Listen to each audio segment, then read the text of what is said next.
മാർച്ചിലാണ് ടാറ്റ മോട്ടോഴ്സിന്റെ വാണിജ്യ വാഹനങ്ങൾ, പാസഞ്ചർ വാഹനങ്ങൾ എന്നിങ്ങനെ രണ്ട് പ്രത്യേക ലിസ്റ്റഡ് സ്ഥാപനങ്ങളായി വിഭജിക്കാനുള്ള തീരുമാനം കമ്പനി ബോർഡ് അംഗീകരിച്ചത്.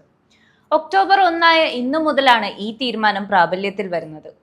ഈ നീക്കത്തോടെ വാണിജ്യ വാഹനങ്ങളുടെ business Tata motors limited commercial vehicles ലിമിറ്റഡിലേക്കും, ഇലക്ട്രിക് വാഹനങ്ങൾ ജാഗ്വർ, ലാൻഡ് റോവർ എന്നിവയുൾപ്പെടെയുള്ള പാസഞ്ചർ വാഹനങ്ങൾ ടാറ്റ മോട്ടോഴ്സിലേക്കും മാറും. രണ്ട് ബിസിനസ്സുകളും വ്യത്യസ്തമാണെന്നും വ്യത്യസ്ത തന്ത്രങ്ങളാണ് അവയ്ക്കുള്ളതെന്നും ടാറ്റ മോട്ടോഴ്സ് പറയുന്നു.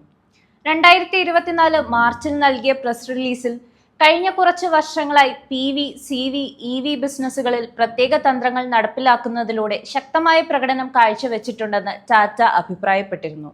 ഓരോ ബിസിനസ്സിനെയും കൂടുതൽ ചടുലതയോടെയും ഉത്തരവാദിത്വത്തോടെയും വളർച്ചാപാത പിന്തുടരാൻ ഈ വിഭജനം സഹായിക്കുമെന്നും 2021 മുതൽ ഇവ അതാത് സിഇഒമാരുടെ കീഴിൽ സ്വതന്ത്രമായി പ്രവർത്തിക്കുന്നുണ്ടെന്നും കമ്പനി കൂട്ടിച്ചേർത്തു. വാണിജ്യ വാഹനങ്ങൾ സൈക്ലിക് ആണെന്നും അടിസ്ഥാന സൗകര്യങ്ങൾ, ചരക്ക്, ഖനനം, നിർമ്മാണം എന്നിവയുമായി ബന്ധപ്പെട്ടിരിക്കുന്നുവെന്നും അതേസമയം PVകൾ വളർച്ച അടിസ്ഥാനമാക്കിയുള്ളതും സാങ്കേതിക വിദ്യയെ ആശ്രയിച്ചുള്ളതും ഉപഭോക്തൃ ശ്രദ്ധ കേന്ദ്രീകരിക്കുന്നതുമാണെന്നും ടാറ്റ എടുത്തു പറഞ്ഞു. PV ഇലക്ട്രിക് വാഹന ബിസിനസ്സുകൾ വാണിജ്യ വാഹനങ്ങളിൽ നിന്ന് വ്യത്യസ്തമായ ധനസഹായമാണ് വേണ്ടത്.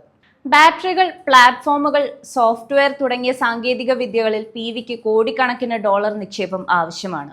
അതേസമയം CVകൾ പ്ലാന്റുകളിലും ഫ്ലീറ്റ് ഫിനാൻസിംഗിലുമാണ് ശ്രദ്ധ കേന്ദ്രീകരിക്കുന്നത്.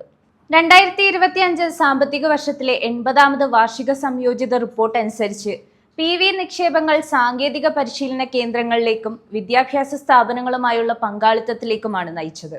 എന്നാൽ EV നിക്ഷേപങ്ങൾ സുസ്ഥിരമായ ചലനാത്മകത, ആവാസ വ്യവസ്ഥാ വികസനം, നൂതനവും പരിസ്ഥിതി സൗഹൃദവുമായ വാഹനങ്ങൾ എന്നിവയിലാണ് ശ്രദ്ധ കേന്ദ്രീകരിച്ചത്. 1:1 എന്ന അനുപാതത്തിലായിരിക്കും കമ്പനികളുടെ ഓഹരി അവകാശം. അതായത് ടാറ്റ മോട്ടോഴ്സ് ഓഹരി ഉടമകൾക്ക് രണ്ട് കമ്പനികളിലും ഒരേ അനുപാതം ഉണ്ടായിരിക്കും. അങ്ങനെ മൊത്തത്തിലുള്ള ഉടമസ്ഥാവകാശം മാറ്റമില്ലാതെ തുടരും.